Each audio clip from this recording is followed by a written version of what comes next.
അവിടെ നിന്നും കരളലിയിക്കുന്ന കാഴ്ചയാണ് കാണാൻ സാധിക്കുന്നത്.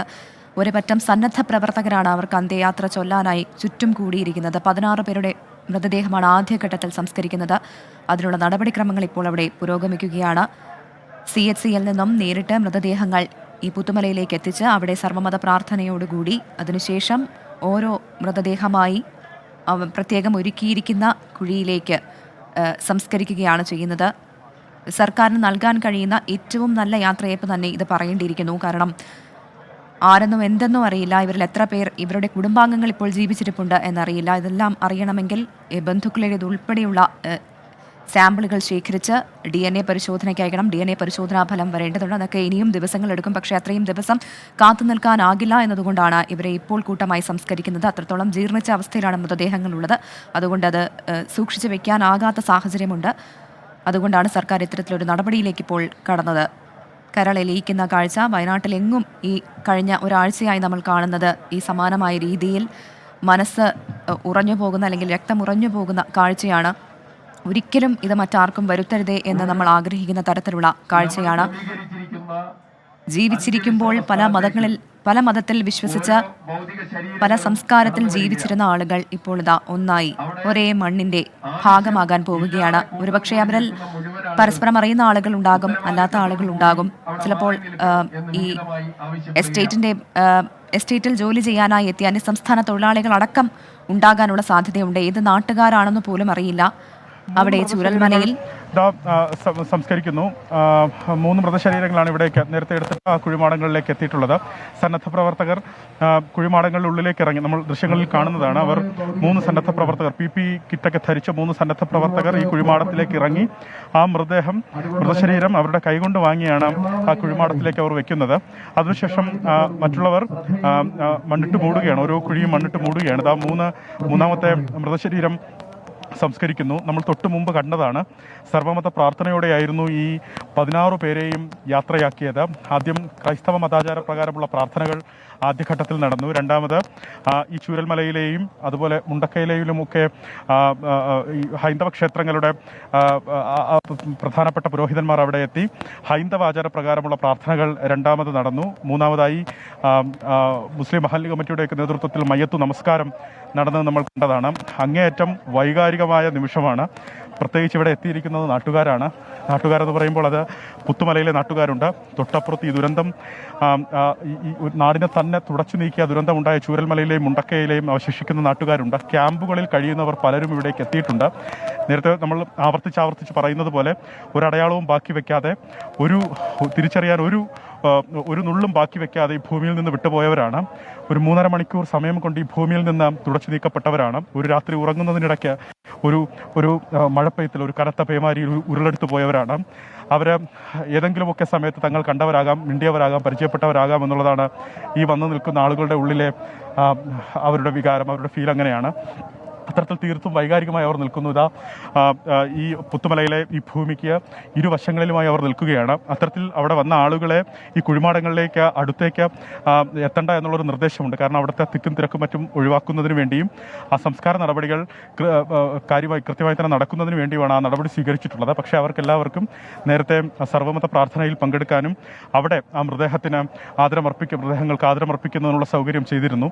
സംസ്ഥാന സർക്കാരിൻ്റെ ഭാഗത്തു നിന്ന് മന്ത്രി MP രാജേഷ്, ഒപ്പം മന്ത്രി AK ശശീന്ദ്രൻ, റവന്യൂ വകുപ്പ് മന്ത്രി K രാജൻ തുടങ്ങിയവർ എത്തിയിരുന്നു. മറ്റ് ജില്ലാ അധികാരികൾ, പോലീസിൻ്റെ അധികാരികൾ, ജനപ്രതിനിധികളൊക്കെ ചേർന്ന് അർഹമായ ആദരം ഈ മനുഷ്യർക്ക് നൽകി. ആദ്യഘട്ടത്തിൽ 16 മൃതദേഹങ്ങൾ ഈ കുഴിമാടങ്ങളിൽ സംസ്കരിക്കുകയാണ്. രണ്ടാം ഘട്ടമായി ഈ സംസ്കാര നടപടികൾ പൂർത്തിയായാൽ രണ്ടാം ഘട്ടമായി 15 മൃതശരീരങ്ങൾ കൂടി മേപ്പാടി CHCയിൽ നിന്ന് ഈ പുത്തൂർമലയിലേക്ക് കൊണ്ടുവരും എന്നുള്ളതാണ് ഏറ്റവും പ്രധാനപ്പെട്ട കാര്യം. അതിനുശേഷം ഏതാണ്ട് 158 ശരീരഭാഗങ്ങൾ കൂടി സംസ്കരിക്കും ഈ പ്രദേശത്ത്. 31 കുഴിമാടങ്ങൾ എടുത്തിട്ടുണ്ട്. ഇവിടെ നമുക്ക് കാണാം JCB ഉപയോഗിച്ച് ഏതാണ്ട് 31 കുഴിമാടങ്ങൾ ഇവിടെ തന്നെ എടുത്തിട്ടുണ്ട്. ആ 31 മൃതശരീരങ്ങളും ഈ കാണുന്ന ഭൂമിയിൽ തന്നെ ഏതാണ്ട് 64 സെൻറ്റോളം ഭൂമി, 65 സെൻറ്റോളം ഭൂമിയാണ് ഈ ഹാരിസൺ പ്ലാന്റേഷനിൽ നിന്ന് സർക്കാർ ഇതിനായി ഏറ്റെടുത്തിട്ടുള്ളത്. അവിടെ ഈ 31 മൃതശരീരങ്ങൾ സംസ്കരിക്കും. അതിനുശേഷം തൊട്ട് മുകളിലായിരിക്കും മറ്റു ഭൂമി കൂടി ഏറ്റെടുക്കുക എന്ന് റവന്യൂ മന്ത്രി വ്യക്തമാക്കിയിട്ടുണ്ട്. ഈ മൃതദേഹ ഭാഗങ്ങൾ അവിടെ സംസ്കരിക്കുന്നുള്ള നടപടികൾ അതിൻ്റെ മൂന്നാം ഘട്ടമായി സ്വീകരിക്കുമെന്നുള്ളതാണ് ഏറ്റവും പ്രധാനപ്പെട്ട കാര്യം. അപ്പോഴും സംസ്ഥാന സർക്കാർ ആവർത്തിച്ച് പറയുന്നുണ്ട്, ഈ മണ്ണാണ് അവരുടെ സ്മാരകം, അവരുറങ്ങുന്ന മണ്ണാണ്, അവരുടെ ഓർമ്മ പേറുന്ന മണ്ണാണ്. ഈ മണ്ണിലേക്കെത്തി ഏതെങ്കിലും ഒരു നാൾ അവരുടെ ബന്ധുക്കൾക്ക്, അവശേഷിക്കുന്നവർക്ക് ഏതെങ്കിലും വിധത്തിൽ അങ്ങനെ ഒരു വിവരം ലഭിക്കുന്നവർക്ക് ഇവിടെ എത്തി അവരുടെ ബന്ധുക്കളുടെ ഉറ്റവരുടെ കുഴിമാടം കാണാം.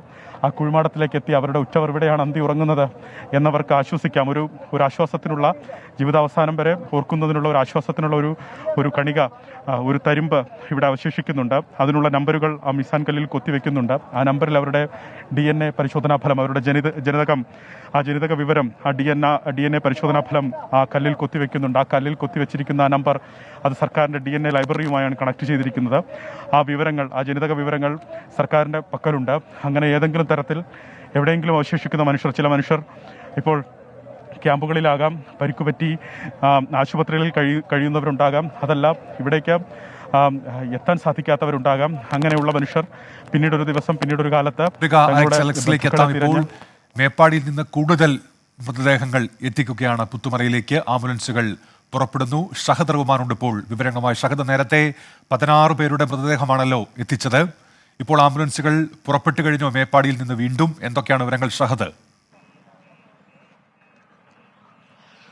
യെസ്, മേപ്പാടിയിൽ നിന്നാണ്, ഇപ്പോൾ കമ്മ്യൂണിറ്റി ഹാളിൽ നിന്നാണ് മൃതദേഹങ്ങൾ പുറപ്പെട്ടിട്ടുള്ളത്. 3 മൃതദേഹങ്ങളാണ് ഇപ്പോൾ ഇവിടെ നിന്നും പുറപ്പെട്ടിട്ടുള്ളത്. ഉന്മേഷ് സൂചിപ്പിച്ചതുപോലെ നേരത്തെ 16 മൃതദേഹങ്ങളാണ് MSA ഓഡിറ്റോറിയത്തിൽ നിന്ന് പുറപ്പെട്ടത്.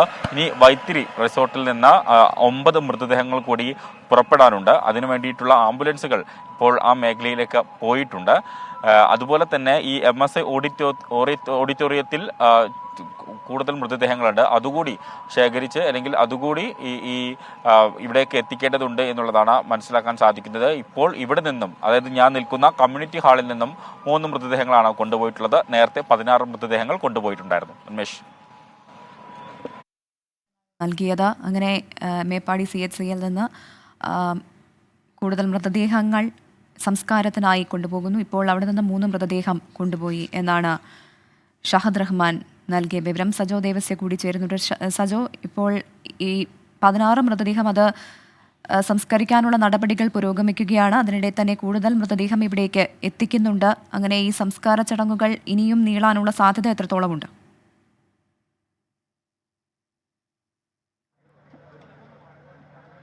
പുത്തുമലയിലെ കണ്ണീർ കാഴ്ചകൾ അത് അവസാനിക്കുന്നില്ല.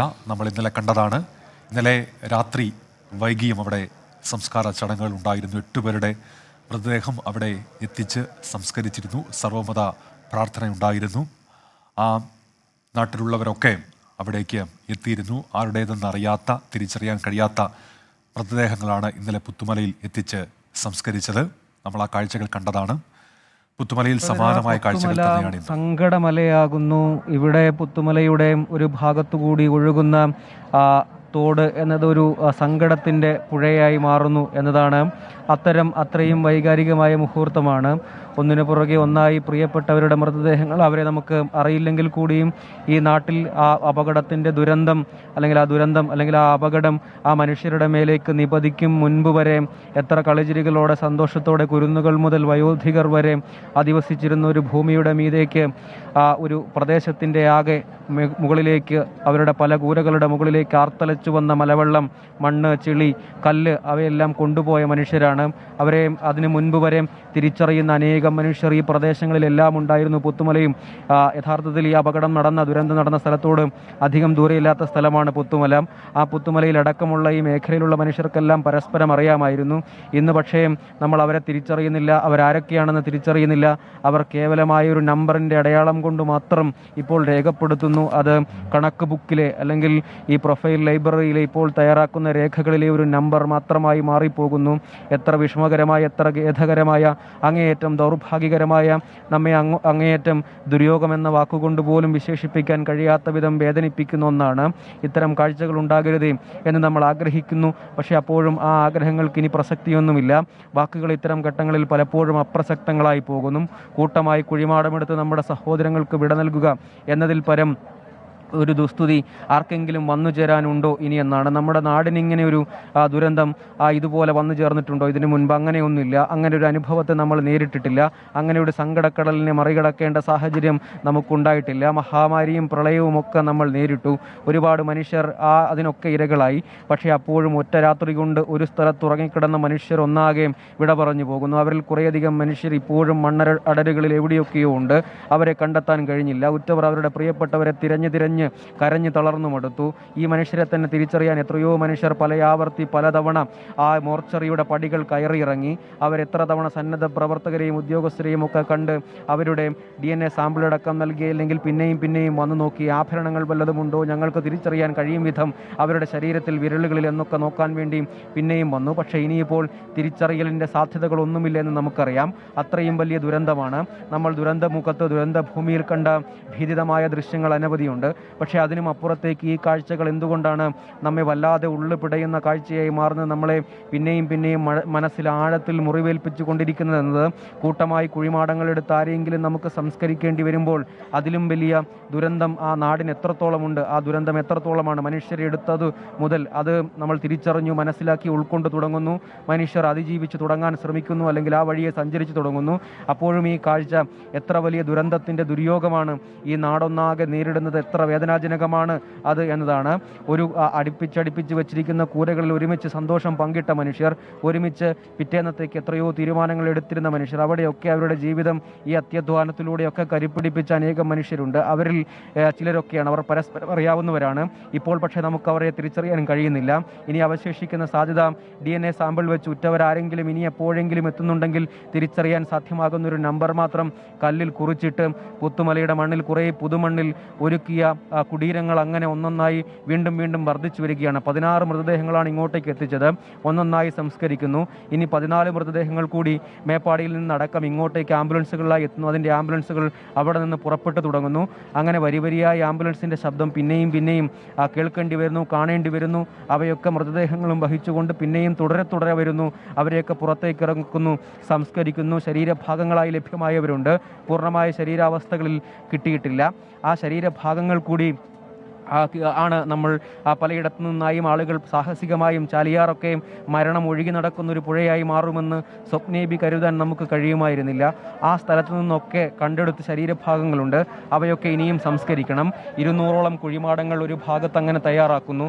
ഇപ്പോൾ ആളുകളെ ഒരു ഭാഗത്ത് സംസ്കരിക്കുന്നു, ഒരു ഭാഗത്ത് ഇപ്പോഴും മണ്ണുമാന്തി യന്ത്രങ്ങൾ കുഴിമാടങ്ങൾ എടുക്കുന്നു. സന്നദ്ധ പ്രവർത്തകരെല്ലാം ചേർന്ന് ഒരു ഭാഗത്ത് സംസ്കാരവും ചടങ്ങുകൾ നടത്തുന്നു, അല്ലെങ്കിൽ അവർ മണ്ണിടുന്നു. ഒരു പിടി മണ്ണ് അന്തിമമായി ആ മനുഷ്യർക്ക് മുകളിലേക്ക് കോരിയിടുന്നു. പിന്നെ ഒരു ഭാഗത്ത് മണ്ണുമാന്തി യന്ത്രങ്ങൾ അതേസമയം കുഴിമാടങ്ങൾ തീർക്കുന്നു. അങ്ങനെ ഒരു കാഴ്ച ഇതിനു മുൻപ് നമുക്ക് അത്രയും വലിയ വ്യാപ്തിയിൽ, ആഴത്തിൽ, ആഘാതത്തിൽ കാണേണ്ടി വന്നിട്ടില്ല. അതുകൊണ്ടാണ് ഈ കാഴ്ച നമ്മളെ എല്ലാവരെയും വല്ലാതെ നൊമ്പരപ്പെടുത്തുന്നത്. പക്ഷേ അതൊരു യാഥാർത്ഥ്യമാണ്. അത് നമ്മൾ ഉൾക്കൊണ്ട് കഴിഞ്ഞിരിക്കുന്നു അല്ലെങ്കിൽ ഉൾക്കൊണ്ട് തുടങ്ങിയിരിക്കുന്നു. അല്ലെങ്കിൽ മറ്റു മാർഗങ്ങളൊന്നും ഉൾക്കൊള്ളാതിരിക്കാൻ മറ്റു മാർഗങ്ങളൊന്നും നമ്മുടെ മുൻപിലില്ല എന്നതൊരു വസ്തുതയായി തന്നെ നമ്മൾ തിരിച്ചറിയുന്നുണ്ട്. അപ്പോഴും ഈ കാഴ്ചകൾ നമ്മെ പല രീതിയിൽ കുറിപ്പെടുത്തുന്ന മനുഷ്യരുണ്ട്. ഇവിടെ ഈ ഇങ്ങോട്ടേക്ക് ആദ്യഘട്ടത്തിൽ കഴിഞ്ഞ ദിവസം 8 പേരുടെ മൃതദേഹം അടക്കം ചെയ്തപ്പോൾ തങ്ങളുടെ പ്രിയപ്പെട്ടവരാരെങ്കിലും ഉണ്ടാകുമോ എന്ന് കരുതി വന്ന ആളുകളുണ്ട്. പക്ഷെ ഉണ്ടാകുമെന്ന് സംശയിച്ചിരുന്നെങ്കിലും വരാത്ത ആളുകളുണ്ട്. അത്തരം ചിലർ ഇവിടെ വന്നു നിൽക്കുന്നത് കണ്ടു. അവരൊക്കെ പറയുന്നത് കണ്ടു. ഈ കാഴ്ച കണ്ടപ്പോൾ ഒരു തവണയെങ്കിലും വന്ന് ഇനി അഥവാ തൻ്റെ പ്രിയപ്പെട്ടവരാരെങ്കിലും ഉണ്ടെങ്കിൽ അവർക്ക് വേണ്ടി അവരെ ഒന്ന് കാണുക, ഈ സ്ഥലത്ത് ഈ മണ്ണിൽ ഒന്ന് വന്ന് നിൽക്കുക എന്ന ആഗ്രഹത്തിൻ്റെ പുറത്ത് ആഗ്രഹത്തിൻ്റെ ഭാഗമായി വന്നതാണ് എന്ന് പറഞ്ഞൊരു മനുഷ്യൻ പൊട്ടിക്കരയുന്നുണ്ടായിരുന്നു. ആ മനുഷ്യനെ കാണേണ്ടി വന്നു. അങ്ങനെയുള്ള ദുര്യോഗങ്ങളാണ്. എത്ര മനുഷ്യരെ മുറിപ്പെടുത്തിയാണ് ഇങ്ങനെ ഈ പുതുമണ്ണ് കോരി പല മനുഷ്യരുടെ മുകളിലേക്ക് വാരിയിടുന്നത് എന്നതാണ്. എത്ര മനുഷ്യരെ മുറിപ്പെടുത്തുന്നു, ഈ നാടിനെ ആകെ മുറിപ്പെടുത്തുന്നു എന്നതാണ്. ചാലിയാറിൽ കണ്ട കണ്ണീർ പുഴ, അല്ലെങ്കിൽ പുത്തുമലയിലും അട്ടമലയിലും മുണ്ടക്കയിലും മുഞ്ചിരിമട്ടത്തുമൊക്കെ നമ്മൾ കണ്ട സങ്കട പെരുങ്കടൽ, അല്ലെങ്കിൽ കഥന പെരുങ്കടൽ, അതങ്ങനെ വീണ്ടും ആവർത്തിച്ചു കൊണ്ടേയിരിക്കുകയാണ്. കണ്ടെത്തുന്ന മനുഷ്യർ, ഇനിയും കാണാമറയത്ത് നിൽക്കുന്ന മനുഷ്യർ, കണ്ടുകിട്ടാൻ സാധ്യതയില്ലെന്ന് നമുക്ക് വിധി എഴുതിയേണ്ടി വരുന്ന മനുഷ്യർ, അങ്ങനെ അനേകം പേരുണ്ട്. അവരെയൊക്കെ ഇനിയിപ്പോൾ ഏറ്റവും മാതൃകാപരമായി, ഏറ്റവും ആദരവോടുകൂടി സംസ്കരിക്കുക. ഒരു ദുരന്തത്തിൻ്റെയും ഒരു സങ്കട സ്മാരകത്തിൻ്റെയും മണ്ണിൽ, അല്ലെങ്കിൽ ഒരു സങ്കടത്തിൻ്റെ അനേകം കഥകൾ അവശേഷിക്കുന്ന ദുരന്തത്തിൻ്റെ ഒരു മണ്ണ് കൂടിയാണ് പുത്തുമല. ആ പുത്തുമലയിലെ ഹാരിസന്റെ ഭൂമി പ്രത്യേക ഉത്തരവിലൂടെയാണ് ജില്ലാ കലക്ടർ ഏറ്റെടുത്തത്. അവിടെ എല്ലാവർക്കും കൂടി ഒരുമിച്ച് ഇനി ഒരു സ്മാരകം ഒരുക്കാം. ഒരു ഉരുൾപൊട്ടലിൻ്റെ ഭാഗങ്ങൾ അവശേഷിക്കുന്ന ഓർമ്മകൾ, സ്മരണകൾ, ദുഃഖങ്ങൾ, കണ്ണീരൊക്കെ അവശേഷിക്കുന്ന ഒരു മണ്ണിൽ തന്നെ തൊട്ടടുത്ത് തന്നെയുള്ള മറ്റൊരു ദുരന്തത്തിൻ്റെ ഓർമ്മകളെ, അവശേഷിപ്പുകളെ, കുറേ മനുഷ്യരുടെ അവശേഷിപ്പുകളെ ഒക്കെ ഇവിടെ എത്തിച്ച് ഏറ്റവും ആദരപൂർവ്വം സംസ്കരിച്ച് അതൊരു സ്മാരകമാവുകയാണ്. ദുരന്തങ്ങൾക്ക് മീതെ ദുരന്തങ്ങൾ സ്മാരകമാകുന്ന ദുഃഖകരമായ സാഹചര്യമാണെങ്കിൽ തന്നെയും അവരെയൊക്കെ ആദരപൂർവ്വം വിട നൽകുക. അതുകൊണ്ടാണ് ഏറ്റവും മന്ത്രിമാരുടെ ഒരു സംഘം തന്നെ ഇവിടെ എത്തുകയും ഉദ്യോഗസ്ഥരുടെ, പോലീസിൻ്റെയും റവന്യൂവിൻ്റെയും ഒക്കെ അങ്ങനെ ഉദ്യോഗസ്ഥരുടെ ഒരു സംഘം തന്നെ അങ്ങനെ അവരുടെ വക ആദരവ്. ഇപ്പോഴും നമുക്ക് ഇവിടെ അനേകം മനുഷ്യർ, അതിനിടയിൽ ഉദ്യോഗസ്ഥർ ഒരു പെയിൻറ്റും ഒക്കെ കയ്യിൽ പിടിച്ച്, ഒരു പാത്രത്തിൽ പെയിൻറ്റൊക്കെ കയ്യിൽ പിടിച്ച് നമ്പറുകൾ രേഖപ്പെടുത്താനായി സംസ്കാരം കഴിഞ്ഞ അല്ലെങ്കിൽ അടക്കം പൂർത്തീകരിച്ച ഓരോ സ്ഥലത്തെയും മുന്നിൽ സ്ഥാപിച്ച കല്ലുകൾക്ക് മുന്നിലേക്ക് പോകുന്നത് കാണാം. ആ നമ്പർ നോക്കി അവർക്ക് നിയോഗിക്കപ്പെട്ടിരിക്കുന്ന ഉദ്യോഗസ്ഥർ അതിനു മുൻപിൽ രേഖപ്പെടുത്തുകയാണ് ആ നമ്പർ. അതിന് മുൻപ് പക്ഷേ അവർക്ക് അങ്ങനെ ഒരു ദുര്യോഗം വന്നു കാണില്ല. ആ മനുഷ്യർക്ക് ജീവിച്ചിരുന്നപ്പോൾ അങ്ങനെ ഒരു ദുര്യോഗം ഉണ്ടായിരുന്നിരിക്കില്ല. അവർക്ക് ആ കഷ്ടപ്പാടും ദാരിദ്ര്യവും വേദനകളും ഒക്കെ ഉണ്ടായിരുന്നെങ്കിൽ പോലും അവർക്കൊരു പറയാനൊരു മേൽവിലാസം ഉണ്ടായിരുന്നിരിക്കണം. കൃത്യമായ ഒരു അഡ്രസ്സ് ഉണ്ടായിരുന്നു. ആ അഡ്രസ്സിൽ അവരെ എല്ലാവരും അന്വേഷിച്ച് വന്നിരുന്നു, അല്ലെങ്കിൽ ആ അഡ്രസ്സ് അവർ എല്ലായിടത്തും പറഞ്ഞു നടന്നിരുന്നു. പക്ഷേ വിടവാങ്ങി പോകുമ്പോൾ അവർക്ക് അങ്ങനെ ഒരു അഡ്രസ്സോ മേൽവിലാസവും ഇല്ല. അവരെ കണ്ടെത്താൻ കാത്തിരിക്കുന്ന അനേകം മനുഷ്യർ, അതിൽ ഒരുപക്ഷെ അവരുടെ പ്രിയപ്പെട്ടവരിൽ പലരും, ഒരു കുടുംബത്തിലെ മുഴുവൻ ആളുകളും തന്നെയും മണ്ണടരുകളിലേക്ക് പോയ, കാണാമറയത്തേക്ക് പോയ, മരണത്തിലേക്ക് പോയ അനേകം കുടുംബങ്ങളുണ്ടെന്ന കാര്യം നമുക്കറിയാം. അങ്ങനെ ആരും വരാനില്ലാത്ത മനുഷ്യരും ഇക്കൂട്ടത്തിലുണ്ട്.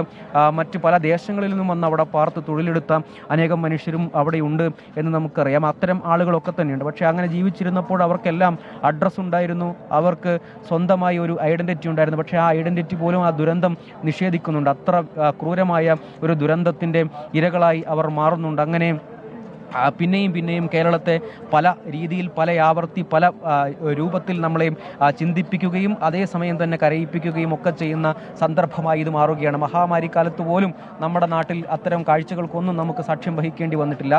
പ്രളയം നമ്മളെ വല്ലാതെ വേദനിപ്പിച്ചും തളർത്തിയുമാണ് കടന്നുപോയതെങ്കിൽ കൂടിയും ഇതുപോലൊരു സമാനതകളില്ലാത്ത ദുരന്തത്തിന് നമുക്ക് സാക്ഷ്യം വഹിക്കേണ്ടി വന്നിട്ടില്ല. അങ്ങനെ ഒരു ദുര്യോഗം നമ്മളെ ഈ നിലയ്ക്ക് ഉലച്ചിട്ടില്ല, ഈ നിലയ്ക്ക് നമുക്ക് ഉള്ളുപൊട്ടിപ്പോയിട്ടില്ല. പക്ഷേ ഇപ്പോൾ യഥാർത്ഥത്തിൽ ഉരുളുപൊട്ടൽ ഒരു നാടിൻ്റെ ആകെ, കേരളത്തിൻ്റെ ആകെ, വയനാടിൻ്റെ ആകെ ഉള്ളുപൊട്ടലായി പിന്നെയും നമ്മുടെ മുന്നിൽ അങ്ങനെ തെളിഞ്ഞു വരുന്നു. ഈ കാഴ്ചകളും ദൃശ്യങ്ങളും പിന്നെയും തീർത്തുകൊണ്ടിരിക്കുന്ന കൂട്ടക്കുഴിമാടങ്ങളും മനസ്സ് നെഞ്ചു പൊള്ളിക്കുന്ന കാഴ്ചകളായി മാറുകയാണ്.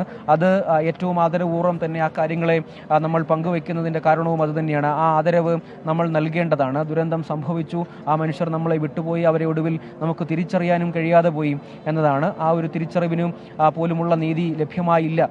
അത് ഒരു ദുര്യോഗം. പക്ഷേ ഏറ്റവും ആദരവോടെ, ഏറ്റവും നീതിപൂർവകമായി, ഏറ്റവും നല്ല നിലയ്ക്ക് തന്നെ, ഏറ്റവും ആദരവുകളും ബഹുമാനവും ഒക്കെ നൽകി, ബഹുമതികളും ഒക്കെ നൽകി വിടവാങ്ങൽ നമ്മൾ നടത്തുകയാണ്. അത് പ്രബുദ്ധമായ ഒരു സമൂഹം പൂർത്തീകരിക്കേണ്ട ഒരു ദൗത്യമാണ്. ഇനിയിപ്പോൾ അതുമാത്രമാണ് നീതി ആയി നമുക്ക് ആകെ ചെയ്യാൻ കഴിയുക. ആ നീതിയെക്കുറിച്ച് ആ കുഴിമാടങ്ങളിലേക്ക്, ആ മണ്ണിലേക്ക് വീഴുന്ന മനുഷ്യർ തിരിച്ചറിയുന്നില്ലെങ്കിൽ കൂടിയും അതൊരു തലമുറയോടുള്ള സന്ദേശം എന്ന നിലയ്ക്ക് നമുക്ക് പങ്കുവെക്കാൻ ശരി, സജോ ദേവസിയാണ് വിവരങ്ങൾ നൽകിക്കൊണ്ടിരുന്നത്. സജോ സൂചിപ്പിച്ചതുപോലെ തന്നെ ഒരു നാടൊന്നാകെ അവരുടെ ഹൃദയം നീറി ഇല്ലാതായിക്കൊണ്ടിരിക്കുന്ന കാഴ്ചയാണ്. അവർക്കറിയുന്ന അവരുടെ പ്രിയപ്പെട്ടവരായ ഒരുപാട് ആളുകൾ ഈ ദുരന്തത്തിൽ ഇല്ലാതായിരിക്കുന്നു. അതിൽ തന്നെ തിരിച്ചറിയപ്പെടാത്തവരുടെ കൂട്ടസംസ്കാരമാണ് ഇപ്പോൾ മേപ്പാടിയിൽ നടക്കുന്നത്. മേപ്പാടിയിൽ ഇതിനു മുൻപുണ്ടായ മണ്ണിടിച്ചിലും ഉരുൾപൊട്ടലും ഒക്കെ കേട്ടപ്പോൾ വളരെയധികം ഭയത്തോടെ ആ നാട്ടിൽ മുണ്ടക്കയിലും ഒപ്പം തന്നെ പുഞ്ചിരിമട്ടത്തും ഒക്കെ താമസിച്ചിരുന്ന ആളുകളാണ്. ആ ദുരന്തം അവരെ കവർന്നെടുക്കുമോ എന്നുള്ള ഭയത്തോടെ താമസിച്ചിരുന്നവരാണ് ഇവരിൽ പലരും. അവർ തന്നെ ഇപ്പോൾ ഇല്ലാതായിരിക്കുന്നു. അതിൽ തന്നെ ഒരു കുടുംബത്തിലെ തന്നെ ആളുകൾ പൂർണ്ണമായി ഇല്ലാതാകുന്ന അവസ്ഥ, അവരുടെ ബന്ധുക്കൾക്ക് പോലും തിരിച്ചറിയാനാകാത്ത അവസ്ഥ. അങ്ങനെ കരളലിയിക്കുന്ന, ഒരിക്കലും നമ്മൾ കാണരുതേ എന്ന് ആഗ്രഹിക്കുന്ന കാഴ്ചകളിലൂടെയാണ് ഈ ഒരാഴ്ചയായി നമ്മൾ കടന്നു പോകുന്നത്. ഇപ്പോൾ കൂട്ടസംസ്കാരമാണ് നടക്കുന്നത്. തിരിച്ചറിയാത്ത സാഹചര്യത്തിൽ മൃതദേഹങ്ങൾക്ക് ഏറ്റവും നല്ല ആദരവോടെയുള്ള മടക്കം, മുൻപ് ജീവിച്ചിരുന്ന ആ മനുഷ്യർക്ക്, ഈ വയനാട് ദുരന്തത്തിൽ മണ്ണിനോട് ചേർന്ന മനുഷ്യർക്ക്, അവർക്ക് അവസാനമായി അന്ത്യയാത്ര നൽകുകയാണ് സർക്കാർ.